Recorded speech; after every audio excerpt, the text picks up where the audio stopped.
Jangan lupa like, komen, dan subscribe channel YouTube TVRI Bengkulu dan nyalakan lonceng notifikasinya.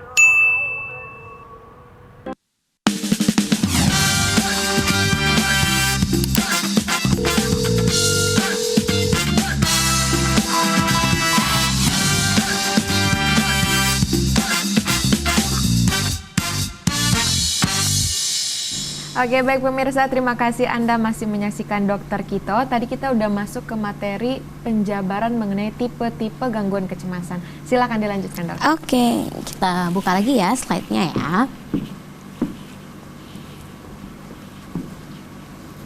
Oke, tadi kita batas di yang pertama baru ya, yaitu gangguan panik. Jadi dalam gangguan panik ini nanti akan ada serangan panik dan gangguan panik. Serangan dan gangguan itu beda nanti ya, gitu ya. Kalau serangan panik atau panic attack istilahnya itu adalah munculnya gejala kecemasan tadi yang berlebihan tadi, yaitu munculnya tiba-tiba tanpa sebab yang jelas baru pertama kali muncul gitu. Nah, ini bisa kita sebut sebagai serangan panik. Misal dia lagi nggak ngapa-ngapain sih gitu ya, tapi tiba-tiba munculnya tuh hebat, berdebarnya, langsung keringat dingin. Tapi ketika kita tanya apakah sebelumnya pernah dalam bulan ini, itu jawabannya nggak pernah. Inilah yang pertama kali gitu. Dan dia menyebabkan disfungsi tadi ya, atau mengganggu quality of life gitu. Nah, ini disebut panic attack atau serangan panik. Kalau gangguan panik, ini gampangnya supaya pemirsa nggak ribet gitu ya memahaminya, itu ibaratnya serangan panik yang berulang. Artinya lebih dari 2 kali dalam 1 bulan gitu. Jadi memang kita harus benar-benar memperhatikan onset ya, seperti di awal yang sudah saya sampaikan tadi, bahwa dalam penegakan diagnosis gangguan jiwa, onset itu sangat penting gitu ya. Itu untuk gangguan panik. Lalu yang kedua ada fobia. Ya, jadi fobia ini apa sebenarnya? Jadi bukan hanya fobia spesifik sih sebenarnya, nanti ada fobia keramaian gitu ya, ada fobia sosial, agorafobia gitu ya, dan ada fobia spesifik. Ada 3 nih. Nah, kalau dia yang fobia, intinya itu adalah ketika menghadapi sesuatu. Jadi ada situasi kondisi nyata yang real, yang sebenarnya situasi kondisi ini tidak terlalu berbahaya, tapi bagi si individu A ini sangat mengancam. Contohnya takut cicak ya, Dok? Betul sekali. Iya, cicak. Gitu. Kalau yang tadi kan nggak tahu, situasi kondisinya nggak jelas, ngambang. Ini jelas, ya? Ini jelas ada, tapi sebenarnya hal tersebut tidak terlalu berbahaya. Tapi bagi si individu yang mengalami gangguan, ini sangat-sangat mengganggu. Nah, ada dari 3 tadi yang dibilang oleh Mbak Helda tadi yang kecoa, itu masuk ke spesifik. Jadi banyak nanti ya, pemirsa boleh baca-baca. Takut air, takut ketinggian, fobia kecoa, takut jarum suntik pun ada. Bahkan ada yang takut tempat sempit. Betul, ruangan tertutup yang sempit ada, ya. Betul sekali. Kemudian ada juga yang namanya agorafobia. Agorafobia ini dia takutnya pada lingkungan luar, publik istilahnya. Jadi ketika ada di halte, di bandara, itu kan tempat-tempat publik ya, restoran, kemudian mall gitu ya, tempat pusat perbelanjaan, dia akan muncul gangguan kecemasannya. Sedangkan kalau fobia sosial, ini adalah ketika si individu ini ada di tempat publik, tapi bukan hanya menjadi anggota saja, tapi dia menjadi seseorang yang dinilai ibaratnya, atau menjadi pusat perhatian. Misalnya di sebuah mall ada perlombaan nyanyi. Nah, dia menjadi salah satu pesertanya. Gitu. Jadi kan dia semua mata tertuju gitu ya. Nah, disitulah dia baru muncul gangguan. Jadi ketika dia adalah seseorang yang berperan deh gitu. Itu bedanya. Paham ya kita semua ya. Kemudian untuk kecemasan menyeluruh atau gangguan cemas menyeluruh. Gangguan cemas menyeluruh ini dia ngambang, mirip kayak gangguan panik tadi. Jadi tidak ada situasi kondisi yang spesifik banget yang harus dia khawatirkan, tapi dia takut terus menerus setiap hari dalam kurang lebih 6 bulan. Lama ya, panjang ya. Setiap hari dia merasakan takut gitu. Iya, betul. Setiap hari. Jadi kadang-kadang meskipun nggak berat banget, tapi selalu aja ada simptom dari gangguan kecemasan tersebut muncul dalam 6 bulan. Tapi ketika kita lihat apakah sikonnya nyata, tidak. Tidak ada situasi kondisi yang nyata banget. Ngambang aja gitu. Misalnya dia takut memikirkan masa depan dia 5 tahun ke depan. Itu terus dipikirin selama 6 bulan. Overthinking berarti. Betul, yang berlebihan gitu ya. Itu kecemasan menyeluruh. Lalu ada obsesif kompulsif nih. Ini juga gejalanya adalah gangguan kecemasan. Jadi kalau obsesif kompulsif dari dua kata, obsesif dan kompulsif. Obsesif itu pikiran yang menggema berulang-ulang tentang sesuatu hal.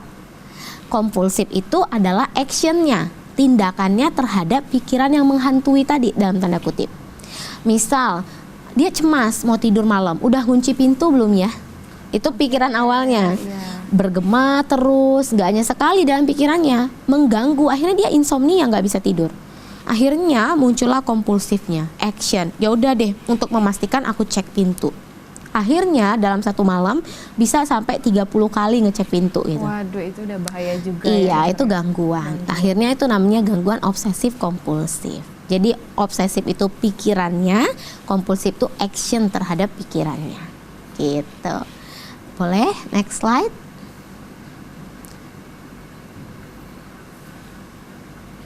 Oke, yang Dokter Lisda sudah selesai. Iya, betul sekali. Mungkin akan dilanjutkan oleh Dokter Putri. Dilanjutkan oleh Dokter Putri. Oke, langsung aja dokter. Ini ya, saya berdiri ya. Oke. Pemirsa di rumah ini banyak yang penasaran ini mengenai gangguan kecemasan, Dok. Iya. Iya, jadi tadi sudah dijelaskan panjang lebar, banyak sekali ya sama Dokter Lisda. Jadi intinya ini ketika sudah mengalami gangguan, ketika sudah mengalami sudah berpengaruh kepada aktivitas sosial, sudah berpengaruh kepada pekerjaan, itu yang kita sebutkan dengan gangguan. Nah, untuk mendiagnosis si gangguan kecemasan ini sebenarnya adalah kompetensi dari dokter spesialis kesehatan jiwa ya. Jadi tidak boleh kita, walaupun tadi sudah dijelaskan sama Dokter Lisda, oh kita kayaknya checklist nih, kita ada gangguan ada rasa cemas, khawatir, keringat berlebih, terus deg-degan. Oh kayaknya saya gangguan nih nih gitu. Langsung self diagnose. Nggak bisa ya, tetap harus konsul ke spesialis dokter jiwa ya. Nah, ini adalah beberapa gejala tadi sudah dijelaskan sebenarnya sama Dokter Lisda secara panjang lebar. Tapi untuk memastikan bahwa seseorang ini tuh terdiagnosis, jadi biasanya dokter itu akan memberikan kuesioner. Jadi ada kuesioner yang memang sudah valid ya, sudah teruji, yang harus diisi atau ditanyakan oleh si pasiennya. Jadi biasanya kita pakai ada namanya Hamilton Rating Scale atau Taylor's Anxiety Manifest Anxiety Scale, itu yang akan memvalidasi apakah si pasien ini termasuk ke dalam kategori gangguan kecemasan gitu. Namun untuk secara singkatnya ya tadi ya sudah dijelaskan apakah ada perasaan yang khawatir dan cemas yang berlebihan pada pasiennya. Nanti kita tanyakan pasiennya seperti itu. Terus ketika pasiennya itu sedang mengalami gangguan kecemasan, pasiennya seperti tidak mampu mengendalikan perasaannya begitu.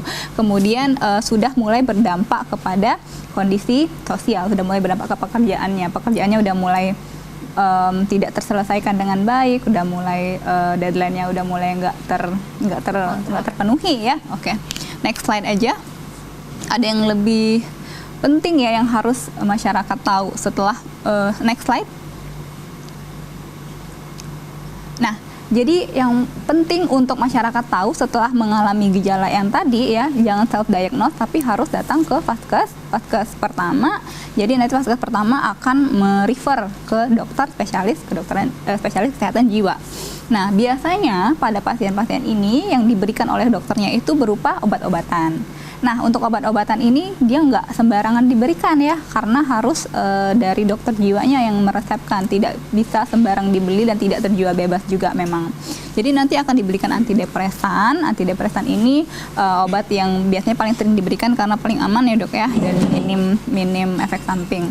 Dan juga nanti ada pregabalin, ada benzodiazepin, ini termasuk ke obat-obatan yang akan diberikan, tapi tergantung juga dengan kondisi si pasiennya masing-masing. Jadi nggak sama ya satu pasien dengan pasien yang lain.